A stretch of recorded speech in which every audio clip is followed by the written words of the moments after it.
അള്ളാഹുവിൻ്റെ ഏറ്റവും ഉത്കൃഷ്ടമായ സൃഷ്ടിയാണ് മനുഷ്യൻ. മനുഷ്യൻ്റെ എല്ലാ കാര്യങ്ങളും ഏറ്റവും നല്ല രൂപത്തിലാണ് അള്ളാഹു സംവിധാനിച്ചിരിക്കുന്നത്. നമ്മുടെ സൃഷ്ടിപ്പിൻ്റെ ആത്യന്തികമായ ലക്ഷ്യം എന്താണ്? നമ്മുടെ സ്വന്തം കാര്യങ്ങൾ നോക്കി ജീവിക്കുക എന്നുള്ളതാണോ? ഒരിക്കലുമല്ല. കുല്ലുക്കും റായിൻ വ റഈക്കും മസ്ഊലുൻ അൻ റഈയതിഹി എന്നുള്ള പ്രവാചകൻ സല്ലല്ലാഹു അലൈഹി വസല്ലമയുടെ അധ്യാപനം. നിങ്ങൾ ഓരോരുത്തരും ഭരണാധിപന്മാരാണ്. തങ്ങളുടെ ഭരണീയരെ സംബന്ധിച്ച് നിങ്ങൾ ചോദ്യം ചെയ്യപ്പെടുന്നതാണ്. നമ്മുടെ ഭാര്യ, നമ്മുടെ മക്കൾ നമ്മെ ഡിപ്പെൻഡ് ചെയ്തിട്ടാണ്, നമ്മെ ആശ്രയിച്ചുകൊണ്ടാണ് ജീവിക്കുന്നത്. അവരെ സംബന്ധിച്ച് നമ്മൾ ചോദ്യം ചെയ്യപ്പെടും. അവർക്കുള്ള അവകാശങ്ങളും അവർക്കുള്ള കാര്യങ്ങളും കൃത്യമായി നമ്മൾ നൽകിയിട്ടുണ്ടോ എന്നുള്ള ചോദ്യം നമ്മോടായിരിക്കും ഉണ്ടാവുക. ഒരു സമൂഹത്തെ നയിച്ചുകൊണ്ടിരിക്കുന്ന ഒരു ലീഡറെ സംബന്ധിച്ചിടത്തോളം ആ സമൂഹത്തിന്റെ വലിയ ഒരു ഉത്തരവാദിത്വം ആ നേതാവിനുണ്ട്.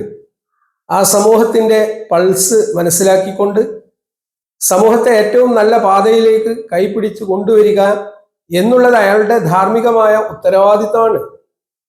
ഈ ഒരു ഉത്തരവാദിത്ത നിർവഹണത്തിൽ വീഴ്ചകൾ സംഭവിക്കുമ്പോൾ സ്വാഭാവികമായിട്ടും അത് സമൂഹത്തെ മൊത്തമാണ് ബാധിക്കാൻ പോകുന്നത്.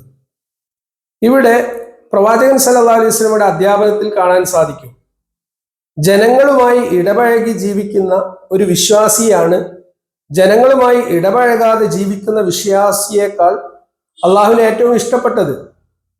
അതായത് ജനങ്ങളുമായി ഇടപഴകുക എന്ന് പറയുന്നത് ജനങ്ങളുടെ പ്രശ്നങ്ങളിൽ ഇടപഴകുക. പല രൂപത്തിലുള്ള മനുഷ്യന്മാർ നമ്മുടെ സമൂഹത്തിലുണ്ട്. വിധവകളുണ്ട്, അനാഥകളുണ്ട്, പാവപ്പെട്ടവരുണ്ട്, സാമ്പത്തികമായ പ്രാരാബ്ദങ്ങൾ അനുഭവിക്കുന്നവരുണ്ട്, നിത്യരോഗികളുണ്ട്. എല്ലാവരുടെയും പ്രശ്നങ്ങളിൽ ഇടപെട്ട് ആ പ്രശ്നങ്ങൾ പരിഹരിക്കാൻ തങ്ങൾക്ക് എന്ത് ചെയ്യാൻ പറ്റും ഓരോ വ്യക്തിയും ആലോചിക്കണം. അപ്പോൾ മാത്രമേ ഒരു സമൂഹത്തിൽ ആ ഒരു സന്തോഷവും സമാധാനവും കളിയാടുകയുള്ളൂ. എന്നാൽ ചില ആളുകൾ സ്വന്തം കാര്യം മാത്രം നോക്കി ജീവിച്ചുകൊണ്ടിരിക്കുന്നു. അവരുടെ കാര്യമായിട്ടുള്ള ജോലി എന്താണ്? അവരുടെ ജോലിയും അവരുടെ തിരക്കും മുഴുവനും അവരുടെ സ്വന്തം കുടുംബത്തിന്റെ കാര്യത്തിൽ മാത്രമാണ്. അങ്ങനെയല്ല, നമ്മുടെ ചുറ്റുപാടും ജീവിക്കുന്ന അയൽവാസികളെ കുറിച്ച് നമുക്ക് ചിന്ത ഉണ്ടാവേണ്ടതുണ്ട്. സമൂഹത്തെക്കുറിച്ച് ചിന്ത ഉണ്ടാവേണ്ടതുണ്ട്. ധാർമ്മികമായ അധപ്പതനത്തിലേക്ക് സമൂഹം നീങ്ങുമ്പോൾ ആ സമൂഹത്തിൽ ഇടപെട്ട് ആ ധാർമ്മിക ച്യുതിയിൽ നിന്ന് സമൂഹത്തെ രക്ഷപ്പെടുത്താനുള്ള ഉത്തരവാദിത്തം നമുക്കുണ്ട്. നന്മ പ്രചരിപ്പിക്കുക എന്നുള്ളതും തിന്മ തടയുക എന്നുള്ളതും നമ്മുടെ ഉത്തരവാദിത്തമാണ്. നമുക്കറിയാം, വിദ്യാഭ്യാസ മേഖലയിൽ ഒരുപാട് പണം ആളുകൾ ചിലവഴിച്ചുകൊണ്ടിരിക്കുന്നു.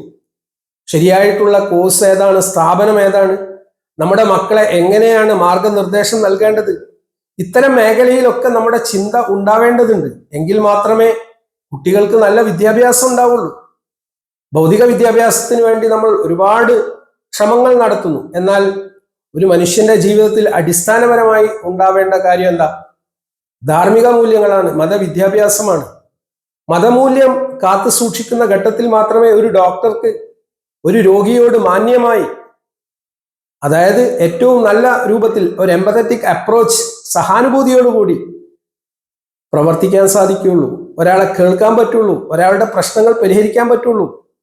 ഇതിനൊക്കെ അടിസ്ഥാനപരമായിട്ടുള്ള ധാർമ്മിക മൂല്യങ്ങൾ ഓരോരുത്തരും കൈവശം വെക്കേണ്ടത്, ധാർമ്മിക പാഠങ്ങൾ ഉൾക്കൊള്ളേണ്ടത് മതാധ്യാപനങ്ങളിൽ നിന്നാണ്. ഇതിനൊക്കെയുള്ള ഒരുപാട് സംവിധാനങ്ങൾ ഇവിടെ ഉണ്ട്. എന്നാൽ സ്വന്തം കാര്യം മാത്രം നോക്കിക്കൊണ്ട് ജീവിക്കുന്ന ആളുകളെ സംബന്ധിച്ചിടത്തോളം അവരുടെ ലോകത്ത് മാത്രം പരിമിതപ്പെടുന്നു. എന്നാൽ നമുക്കൊരു വലിയ ഉത്തരവാദിത്തമുണ്ട്. ആ ഉത്തരവാദിത്തം നമ്മുടെ കുടുംബമാണ്, നമ്മുടെ സമൂഹമാണ്, നമ്മുടെ രാഷ്ട്രമാണ് എന്നുള്ള ഒരു ചിന്ത നമ്മുടെ മനസ്സിലേക്ക് വരുമ്പോൾ എൻ്റെ സാന്നിധ്യം മറ്റുള്ളവർക്ക് നന്മയും സന്തോഷവുമായി മാറും. അവർക്ക് വേണ്ടി പ്രവർത്തിക്കാനും അവർക്ക് വേണ്ടി ഉറക്കൊഴിക്കാനും അവരുടെ പ്രയാസങ്ങൾ ഇല്ലാതാക്കാനും നമ്മൾ നമ്മുടേതായിട്ടുള്ള പരിശ്രമങ്ങളിൽ വ്യാപൃതരാകും എന്നുള്ളതിൽ ഒരു സംശയമില്ല. അതുകൊണ്ട് ഒരു വിശ്വാസിയുടെ ജീവിതം, അയാളുടെ സാന്നിധ്യം, അയാളുടെ സാമീപ്യം മറ്റുള്ളവർക്ക് സന്തോഷവും സമാധാനവും കുളിർമയും നൽകുന്നതാവണം എന്നുള്ള അധ്യാപനമാണ് പ്രവാചകൻ സല്ലല്ലാഹു അലൈഹി വസല്ലം നമുക്ക് നൽകുന്ന ഏറ്റവും മഹനീയമായ സന്ദേശം.